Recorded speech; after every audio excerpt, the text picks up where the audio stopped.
Hello and welcome to the Beginner's Handbook. I'm Jordan. I'm Jamie. And in this episode we're going to talk about improvisation in your tabletop RPGs. Why don't you hit it off with a question? Just throw it right in there, give me a bit of improv. Well, that's the thing. Have you ever found yourself in a situation where you've had to use any improv skills as a GM? If you answer no to that, then I would be highly suspicious, but that's a different sort of situation altogether. But let us know, how you find improvising, whether it's difficult, easy, or somewhere in between, and if there's been any hilarious or unfortunate moments. We'll go with that, unfortunate moments when you've had to do a bit of improv. Yeah, totally. That's the sort of stuff that makes, to be honest, a lot of games, it's the role play aspect of them that is the fun part and what people remember. But usually it's the things that you have to do off the cuff that it's improv that ends up sticking you in your head, whether it's some silly merchant you met or something stupid that you done that resulted in everybody getting killed or whatever it is. We've all had games like that. I can think of a couple of examples where things went bad. I had to wing it a lot with the Alien game because I was shocked a couple of times during that game with the PvP and that. Yeah, and I had to do a bit of improv as well because my cunning plan didn't happen through a communication breakdown. Not that I'm blaming anybody.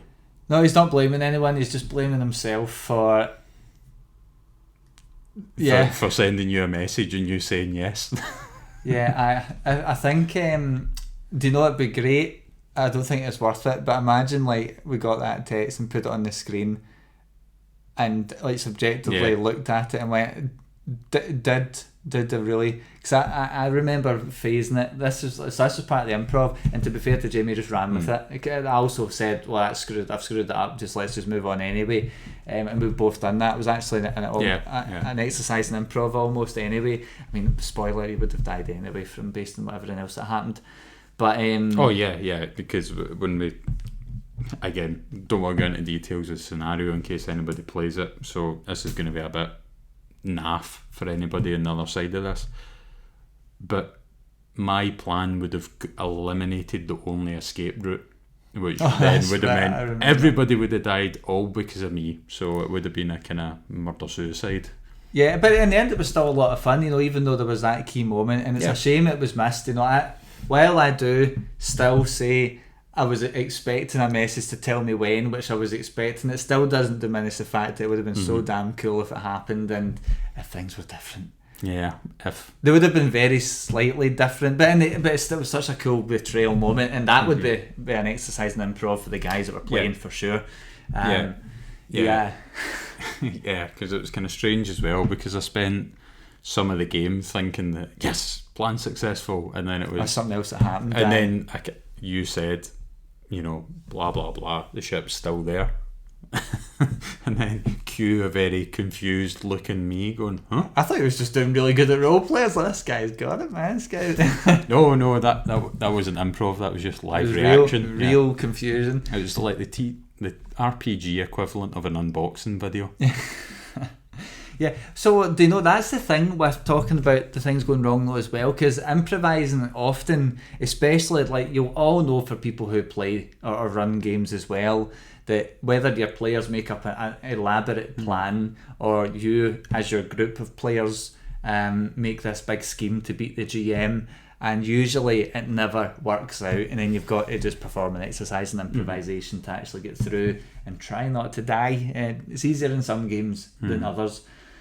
But when we say improv, what do we mean exactly? And what we mean is just pretty much what we spoke about. Think about it just like winging it. So you just need to think on your feet about something that's been thrown to you, or maybe you've thrown to someone else and you're all bouncing ideas off of. You might need to make a core character decision. You might be playing a new class.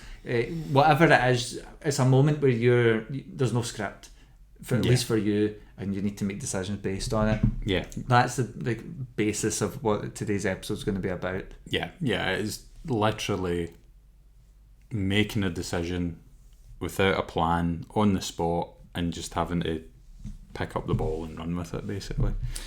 Yep. So this is going to be a two-parter. I reckon probably a two-parter. And this part is going to focus a bit more on more towards players and how you can build that improv muscle, because really sometimes there's groups I've played with that they don't do a lot of role play, they're not big into it, and that's totally okay. But I've seen even in the 1 or 2 games I've been around with them that I've seen them start to do a wee bit more of it, because I've joined recently and I've started to do light role play, but I know that they're not big into it, so we're not going too deep.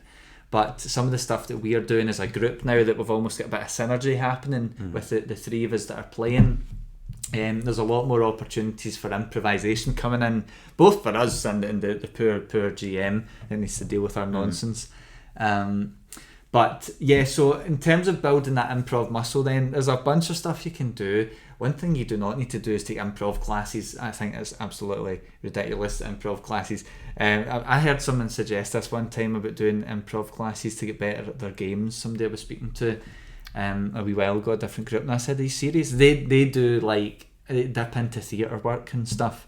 So fair enough, but I'm kind of going, like, it's a game, man. You're okay. My counter to that would would be, rather than you find the theatre group, or a comedy club that's doing improv stuff or whatever, and you join that and you go down that route, I'd give you the counter. If you do want to improve it, and again we're kind of within the realm but kind of tying into something later on, I think, is rather than doing that, get everybody you normally would for your session, but get your GM to act as a sort of, like, kind of, I'm going to say referee, but that's not what I mean. Get them to, like, randomly select scenarios. So nothing as long as a one shot. If you're anywhere near one shot in length, you're miles away from what I'm meaning here. Literally just get people random situations to then play out. So, like, if your group turn up to a new place, new town, whatever, and you start investigating whatever you investigate, then the actual investigation part is probably going to be too long. Just do that one interaction with the first person that you get the information from. Like that's all I mean. And then, like, okay, bin that. It's almost like a mini workshop for a wee role play section. Okay. Yeah, so again, if anybody's ever seen, like, Whose Line Is It Anyway or anything like that, basically do that, but just RPG it. So whether it's D&D or whether it's Stars with a Number or, you know, whatever system you're doing, whatever you're playing, just randomly select 2 or 3 wee situations, fire their players in, maybe give them, you know, different characteristics, chuck that in as well, but just kind of use it as a sort of a random selector and see how they do it. That's actually interesting, because that actually ties into something right now. And basically the long and short of it is, like, because a lot of people, to be good at improvising a game, the way I see it is you've got to be okay with a bit of role play or decision making in a game. And the best way to do that is just playing the game. You don't need to, like, role play to your heart's content and do voices. Just do whatever you feel like you would consider role play, and you'll get better at making decisions based on whatever your character's kind of environment is. Practice is, like, the key thing to it, and really the exposure is the best way to build up that sort of ability to be comfortable doing it in the first place. And that's actually a good example or good little exercise. I mean, you could, I suppose, if your GM's got that in mind, they could be organising their games in ways that they're almost like, we talked about blocking scenes out in another episode, but you could almost have, like, a wee role play improvise moment for each block, each kind of scene you do. So your GM could actually work it into a longer game, or if you want to just practice just getting used to a character and how they work, that's actually not a bad idea. I've never actually thought about doing that most of the time, just because I'm running a lot of one shots these days, so you know. And sorry, I was just popped into my head there as well, like, probably we'll end up talking about improv in terms of role play, because I think out of everything that you'll do in a tabletop RPG, that's probably the thing that most people are going to struggle with the most.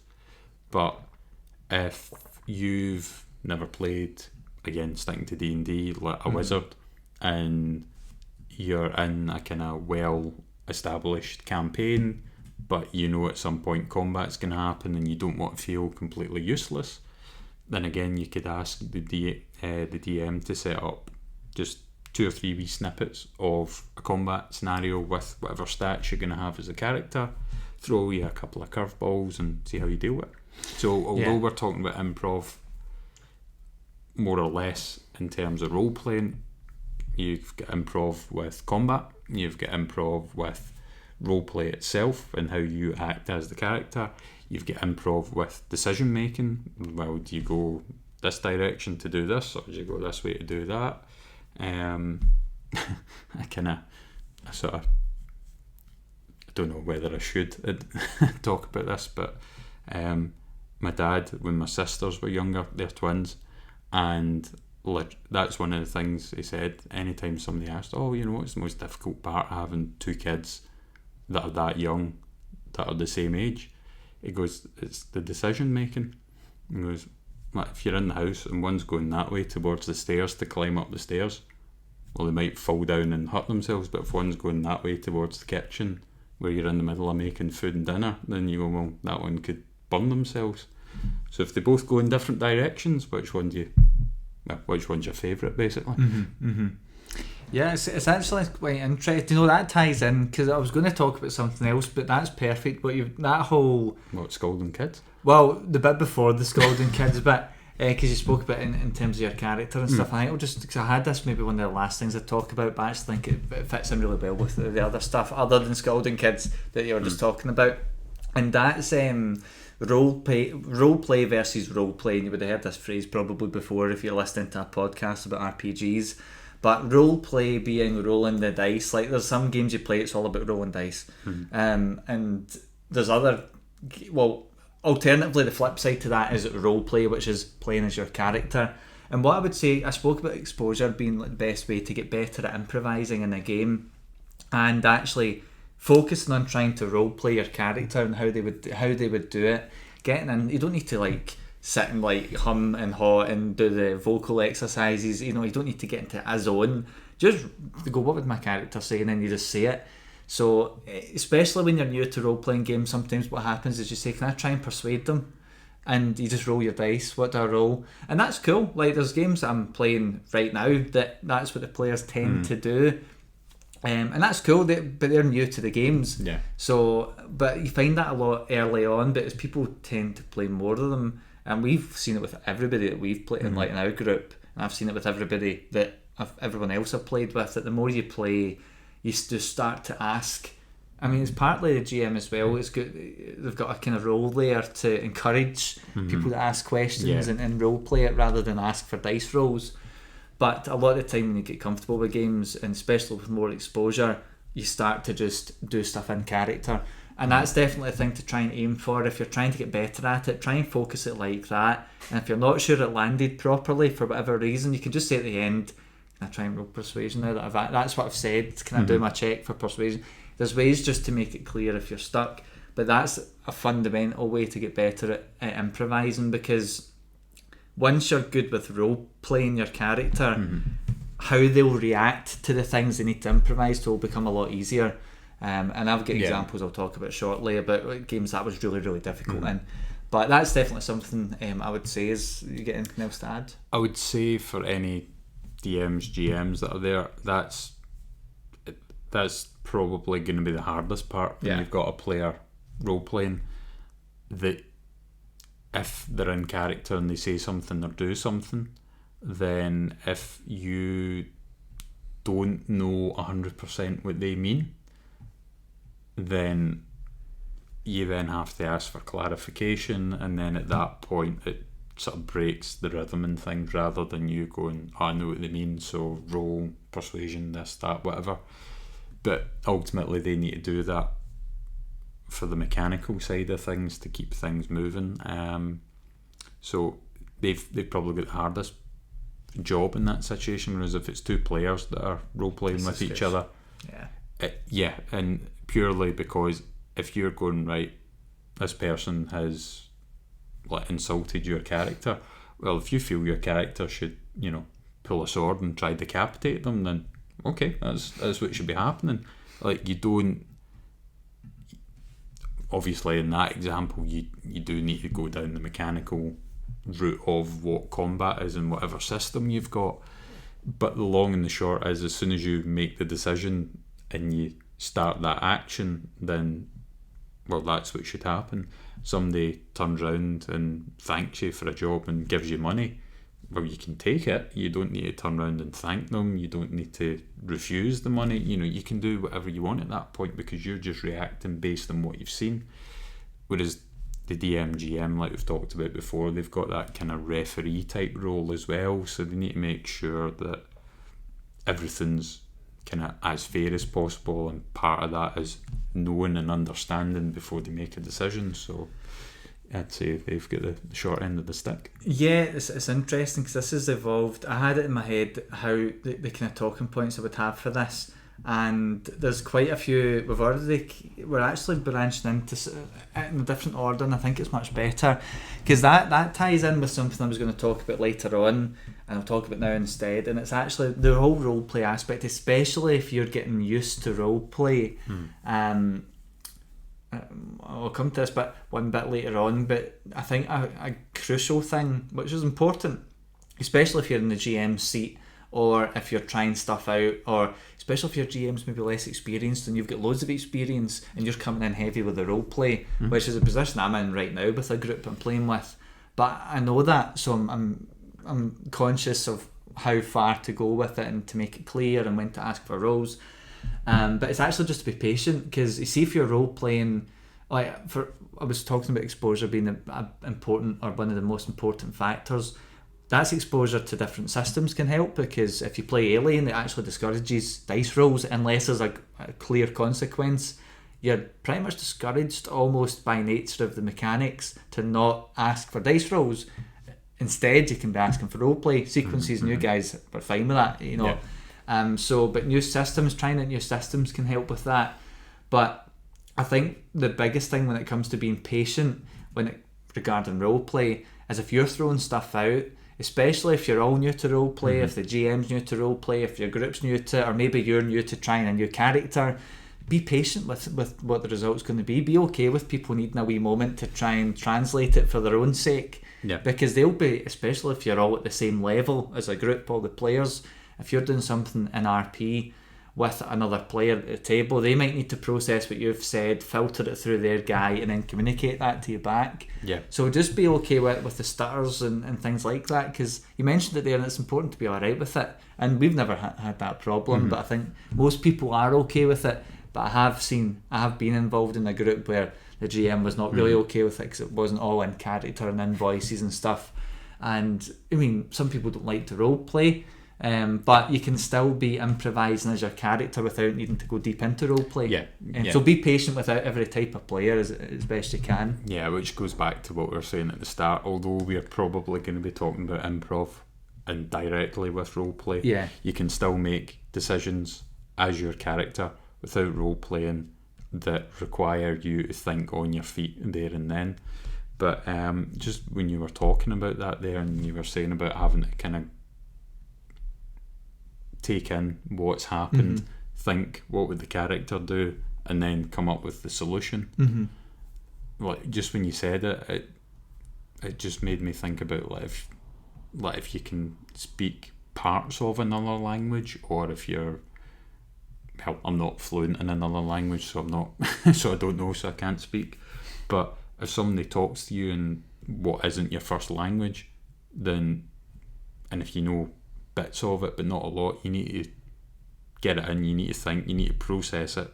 But then before you answer them, you then need to then convert whatever your answer is going to be into that other language before you can then get it out. So if you look at all those kind of individual steps, although they might happen over a kind of a shortish period of time, depending on how fluent you are, there's still those different steps that you need to go through. So being in character and improvising, it's still that same thing, because situation happens, you think, what would the character do?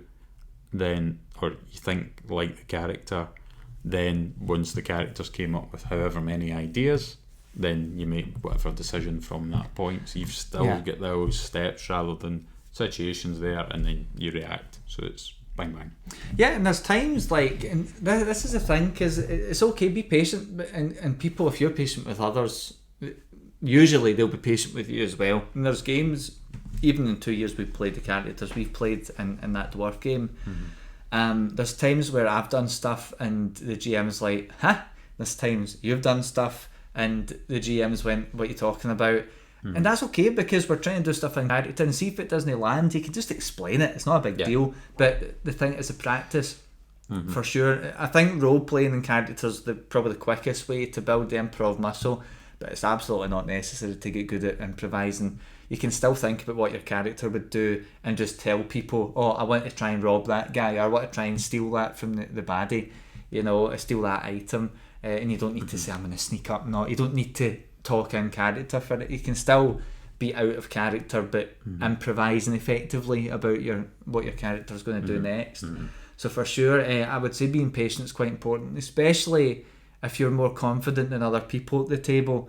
I've seen games where GMs or other players are like big into role, like D&D, and there's other people who are new to it, or like I run tons of systems. I don't stick to just D&D. I play that a lot, probably when it's not maybe the one I play the most at the moment, but it's certainly when I've got a high play count in. But sometimes, even though that's the case, I'll sometimes forget a wee rule there, although to be honest it's not that complicated. But Warhammer would be one where I do forget them a lot because I'm not as experienced. But anyway, going back to D&D, I've seen players get a bit up about rules being different and how they play it, and it's kind of weird, but they're also the same players that had issues with people not understanding their role play, and they'd be like, I've asked you to do this and I said I was doing that, and usually it's because they've not been clear, or the people at the table are not role playing like the way they are. They're at a different level, and these guys are just here to have fun and chat. I've seen that happen. So being patient is super important, and if you get people that aren't patient, just tell them to take a chill pill. It's a game, man. I've had to say that a few times to a couple of folk, because it's no fun for everybody, especially them who usually get frustrated because people don't understand their genius little decisions as role playing experts. But I mean, pretty much just everything that you say, that you go, if you're so determined to stick to rules, and if you're so determined to stick to a plan, then you're never, like we said earlier on, you're never building that muscle, you're never building that instinct, reflex, whatever way you want to think about it or whatever you want to call it. So again, if a rule's slightly different or whatever, go with it as long as it's consistent. Now if it's like the start of the game, like there's you're rolling a dice for a death saving throw, but then halfway through the game it's like, oh no, you die, end of. If it's something as dramatic as that, okay, fine, question it, go, right, okay, this happened earlier but now this is happening, and then with so and so this happened, and whatever. Again, people can make mistakes, people can get mixed up, whatever, but ask yourself how minor it is. Is it life and death your character? No. Right, well, does it matter? Does it matter? Yeah. Is it affecting how much cash your character's going to get at the end of the game? Yes, no. Decide how important it is. And just figure out whatever your priorities are. Yeah, totally. I mean, this is the thing though, it's really just about being patient, and in the case of what you're talking about, Jamie, if you're not running it, then just go with it. You can always point it out. Like, I've had people point stuff out to me, and I'm okay with that. I encourage people, like, if you know the rule better than me, tell me it. And if I think it's right, if I think you've got it totally wrong, I'll just stick with what I'm thinking. But if I think you could be right, we'll pick one of the rules and we'll double check it later, and we'll just keep the game moving. That's the whole point. Same with Warhammer. I couldn't do grenades. I just went, what? I'll just do like the equivalent of a deck save, and you just roll a damage. And I think, it was whatever way we resolved it. I think that's what we done. And then they end up pure blasting the hell out of all the guys. But I kept the game moving, and it's not a big deal. They were small dudes anyway, But I kind of forgot about that when we've been talking it. But that's probably one of the best examples of improv that we've had. So the context for that, if you haven't seen a previous episode when we talked about it, I can't remember what one either, but Jordan ran Warhammer for us in the kind of main group that we're both in.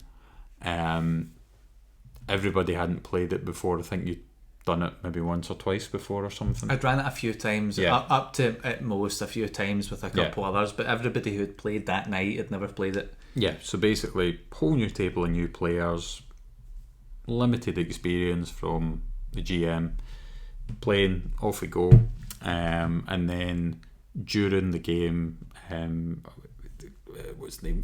Wrath? Is it Wrath? Wrath and Glory. Yeah, Warhammer Wrath and Glory.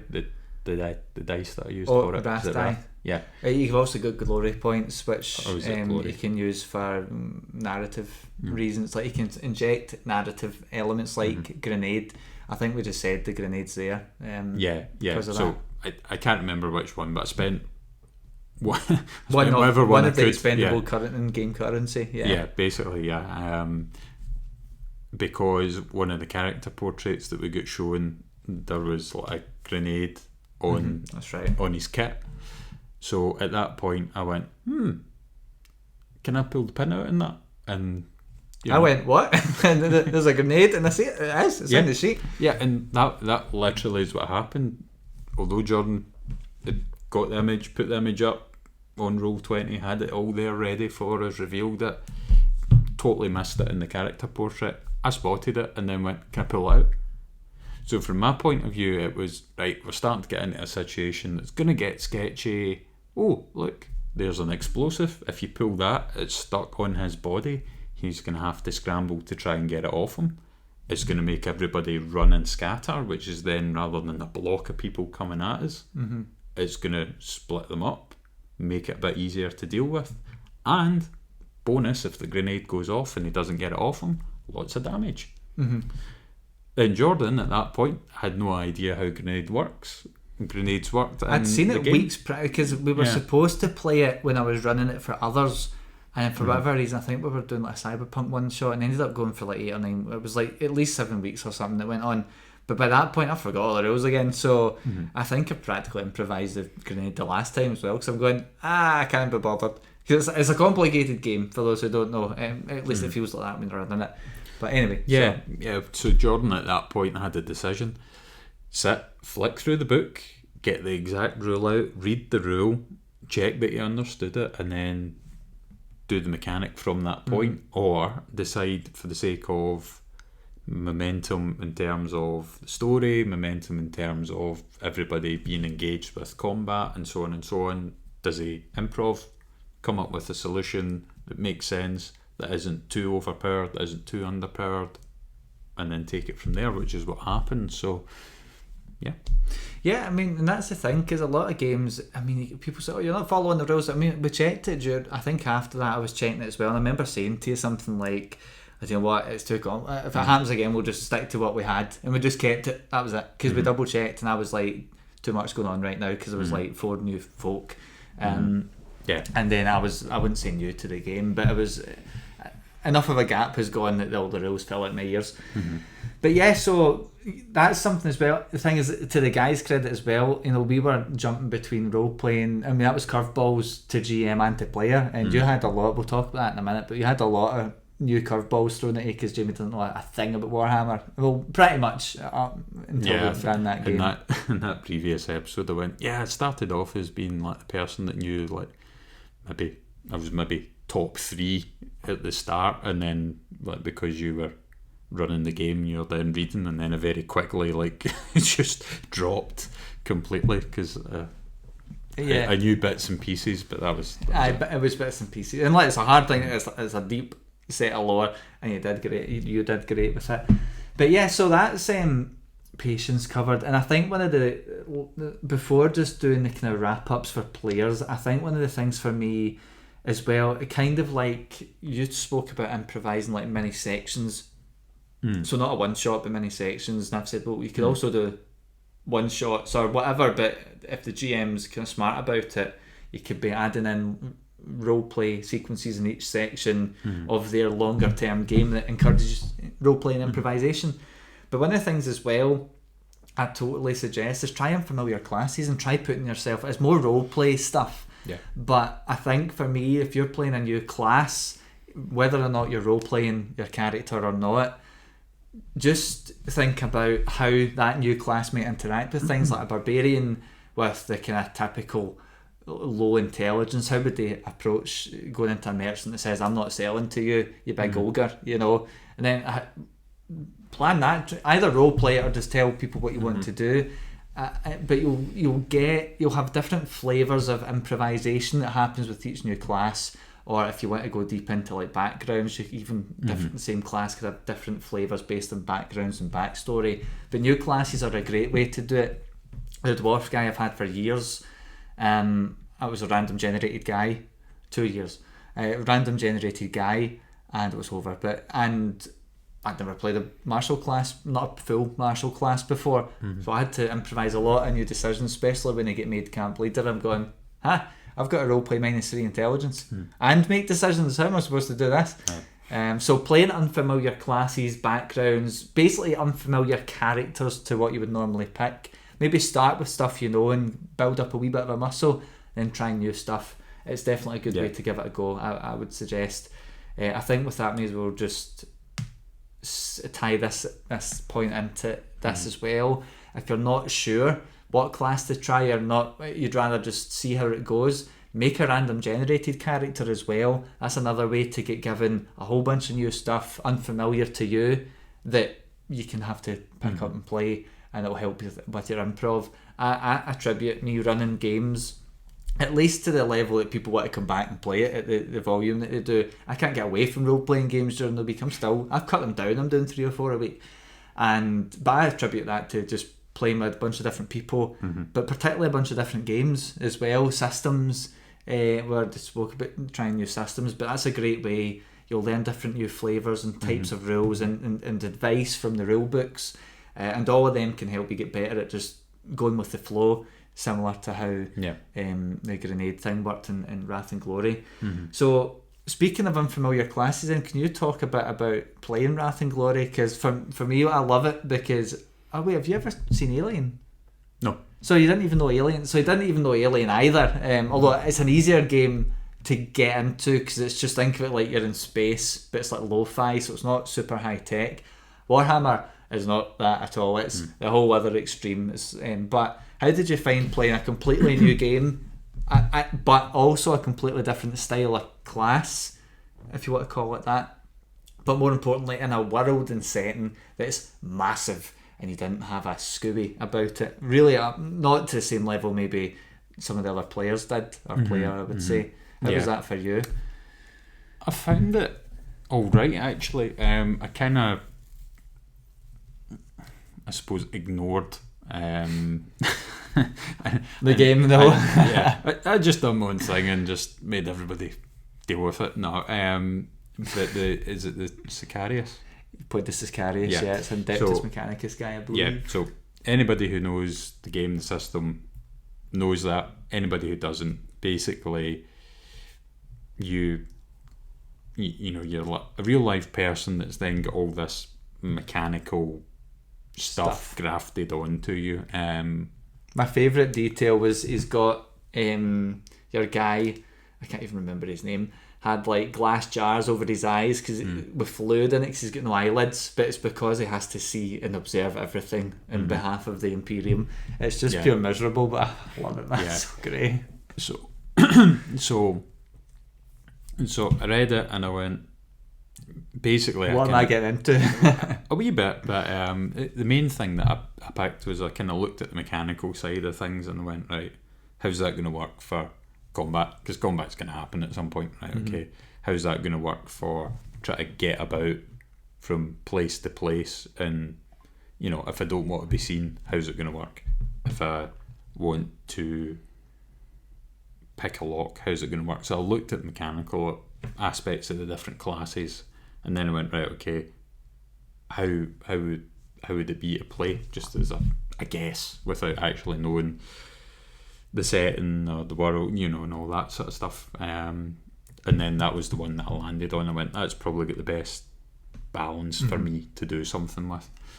And although I read it as you are a real living, breathing person, but you've had this stuff grafted onto you, for me to kind of get into it and to sort of explore the world and get used to the game and start moving, I kind of ignored that a little bit, and I kind of went down the sort of robot route, which I wasn't really happy with doing, because I think that's a bit too simplistic for what's written there, but also I know that there's probably something better there to do. Mm-hmm. So I start doing that in like one word answers, and like, you know, like try to make really calculating decisions, like, you know, there's 5 people there, there's 2 people there, so like, you know, we'll go that way because it's going to be easier, rather than that way's got, you know, a bigger reward, and, you know, that kind of thing. Or if you're going to get into a fight, we'll definitely go that way, because there's, you know, or whatever. I was trying to make really logical decisions, kind of based as much on numbers and stuff as possible. But the longer I was doing it, I kind of went, right, okay, I could maybe do a bit of this, I could maybe do a bit of that. And one of the things that I got thrown as a curveball from you, I think I know exactly what this is. well, what am I going to say then? This is a prayer to It the is. Omnissiah. Yeah. So He's like, who's the Omnissiah? And I think I basically went, it's just the Emperor for now, but it's not. And for those who know Warhammer, don't kill me for saying that, but it's not heretical. It's just, it's easier to describe. But yeah, anyway. Yeah. So I get thrown the curveball. Right, okay, you want that to work? You need to come up with a prayer. So at that point, I was like, okay, right.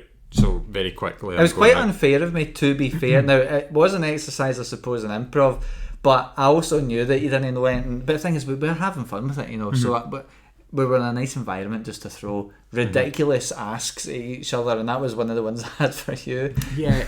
Well, to me, it worked in pretty good, because when Jordan threw that to me, by this point, I can't remember if that was towards the end of the first game or kind of mid-start of the second game. I think it was maybe mid-start. End of the intro, because we only did an intro, or near the beginning, like you say, the first full game that wasn't. Aye.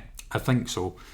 Because from my memory, because this was ages ago now, I kind of felt I was starting to get into the swing of things with it. And when you done that, I went, right, what am I going to do?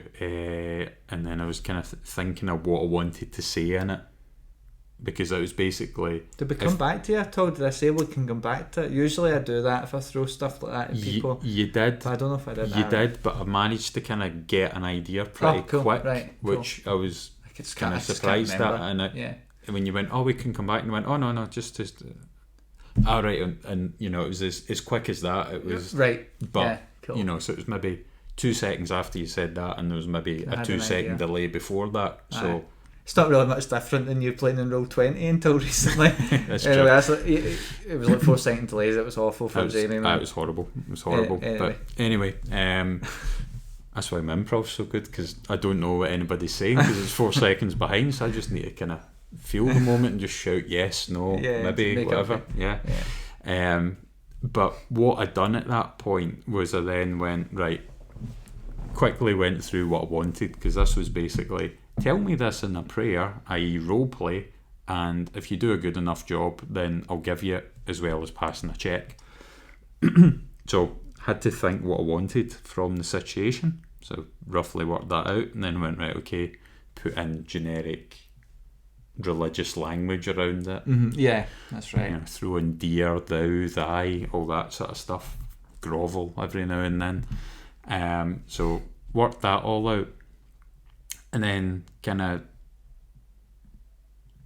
relatively quickly, whilst I was thinking about what I wanted to say, because in my head I was going through it at a normal pace, because before I was doing it quite stilted and choppy and start when he was responding.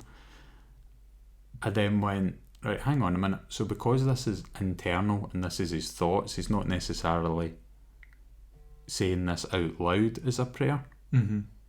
I then went, okay, I'm going to change it. So rather than speaking stilted and stop and start and doing a sort of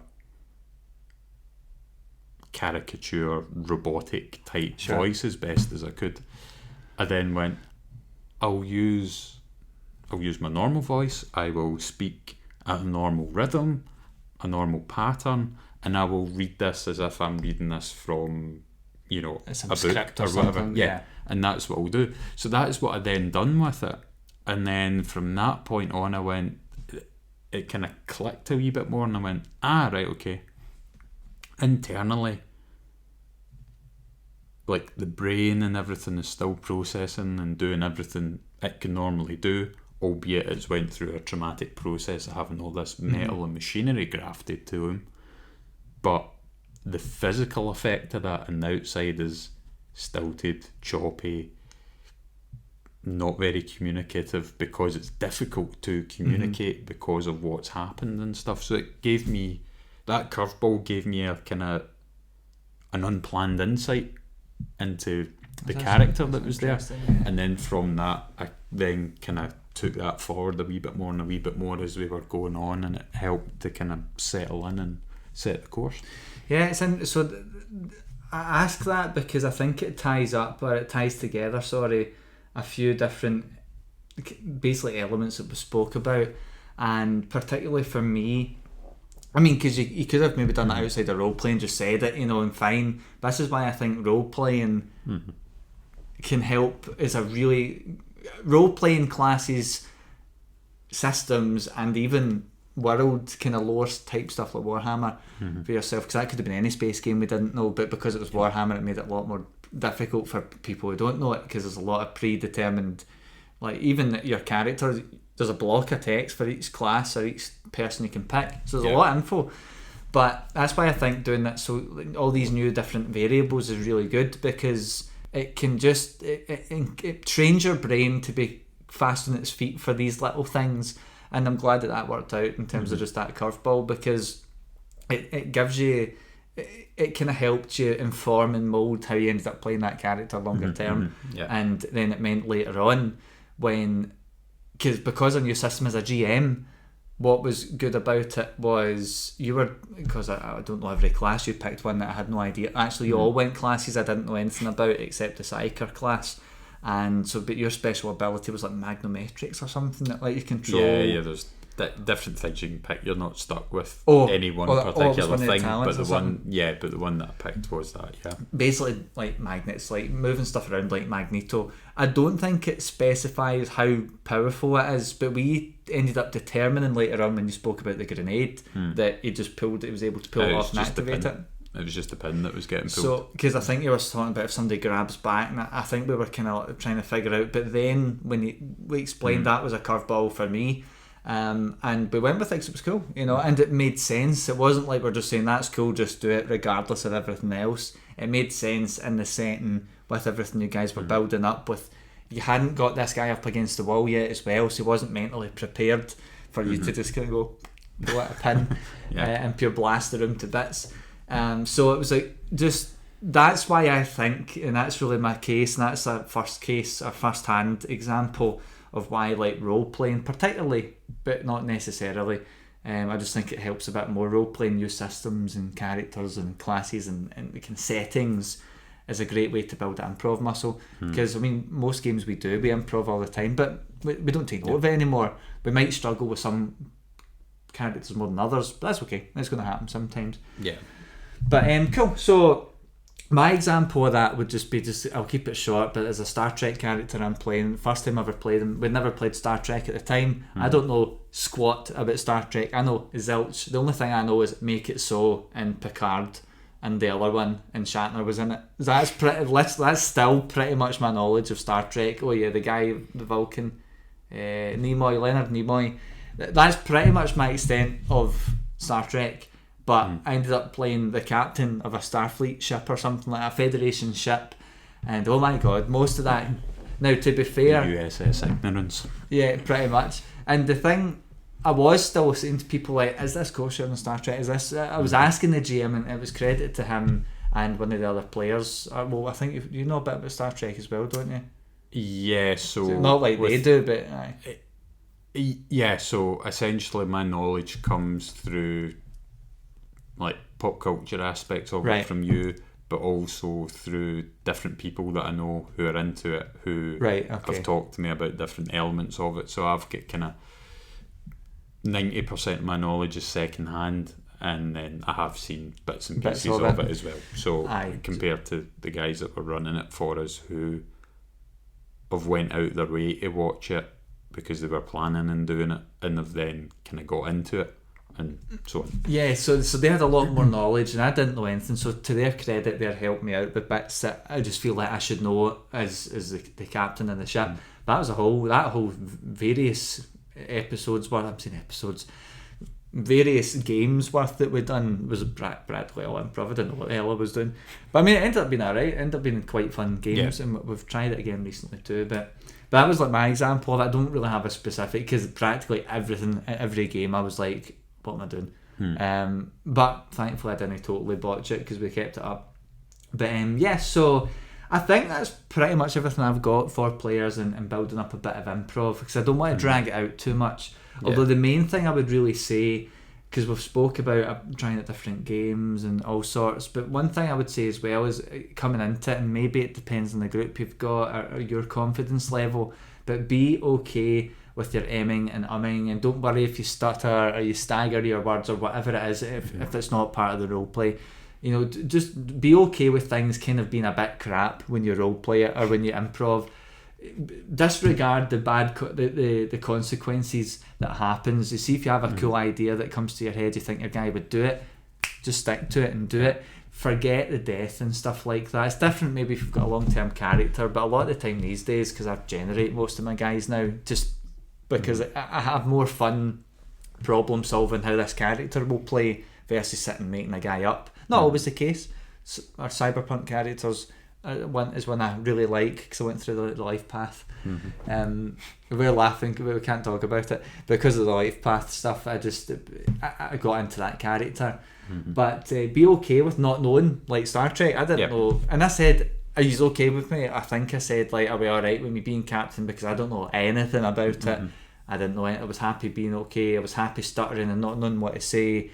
Just throw it away, because look, you're playing a game anyway, you know. And everybody, at least if you've got a decent group, everybody's going to be alright with it as well. So that's a kind of final thought I would say, because if you can be okay with that and be comfortable with just doing stupid role play sequences, and just like Morkborg's a great example where I big it up so much and everybody's scared to do anything, because it is a very, very lethal game. But people will literally go up to a closed door and nobody will want to go first. It's literally they're all pushing each other to go at it. Every game I've done of that, that's what people have done when they got to the front door. And there's someone you meet very early on in the intro scenario. Every single group I've ran that for has killed the guy before they even spoke to him, because he's barely any hit points. So I mean, because they're so scared. But I say to them, just go for it. Just pick what you think is funny to do. I've got backups. You know, we'll get plenty of backups. So just be okay with it. And everybody that's done Morkborg has had a blast, because they've decided to just dive deep into the skin of their guy and forget the rest, because the world's so miserable, so why would they care about dying anyway, you know? And then you just get a new guy if you die. But anyway, it was great. So I think that's really it from us this time. So I have one bonus tip that I thought, using that improv muscle. Don't panic when you're doing improv. So going back to Jordan with Star Trek, could easily panicked and been kind of too focused and going, well, is this part of the lore of Star Trek? Should it be this? Should it be that? Should it be whatever? But you're in charge of a starship. Sure, a starship is just a spaceship. Spaceship's like a regular ship. Captains are captains, so boss all the underlings about, and that will do 90% of what you need to do. You fly, you shoot, you hide me someplace safe. Yeah, because it can boil down a lot of this stuff. I mean, if you look at the things that make sense to you, like you did that with the robot guy in Warhammer. That was the starting point, and then through a bit of time you'd sussed out and felt out that guy. Tweak tweak that. Yeah. Actually, do you know what? This is more interesting. I'm going to do this, see where it leads. Hasn't led anywhere. Bin that. Yeah. Do this. It's all about being happy, just going with the flow and improvising, I suppose. Yeah. But yeah, so that's really it from us then. That's everything we've got. Just like to thank you all for listening or watching. If you liked what you heard, definitely drop us a comment or a like on YouTube, or if you're on Spotify, usually we've got a poll on there. Just engage with us somehow so we can see what actually people would like to hear more of. Yeah. If you've got any suggestions, definitely drop it. We do have Facebook, Instagram, Twitter, Discord channel. It's all going to be in the descriptions. Or is it Twitter or is it X? Oh yeah, aye. That's a recent thing. Whenever this goes out, that was very recent. Yeah, it was yesterday. Oh, was that yesterday? I seen people saying moaning about why the apps weren't changed. It's people who don't know anything about app development, saying how app development should work, and it just made me go, oh, who cares? I mean, I barely use Twitter anyway, so. So the first thing you done is you went onto Twitter and started attacking these people. You don't know what you're talking about. I just read it. I turned off Twitter. I can't be bothered with it at 6 a.m. But so you can get us on all those. They're all in the description, regardless of the platform. So Apple Podcasts, Spotify, Amazon Music, practically anybody can get podcasts is where you'll get the podcast version of this, and the visual one will be YouTube. I think the visuals on Spotify too, but that's all the kind of main ones. So anyway, that's it from us this week. We hope you enjoyed it. We will have a part 2 for this because there'll be one all about the GM side. We'll cover some of the stuff we did here, but a bit more from the GM's perspective, a bit more flavour on that end. So thanks again for listening and or watching wherever you are, and it's bye from me. And me as well.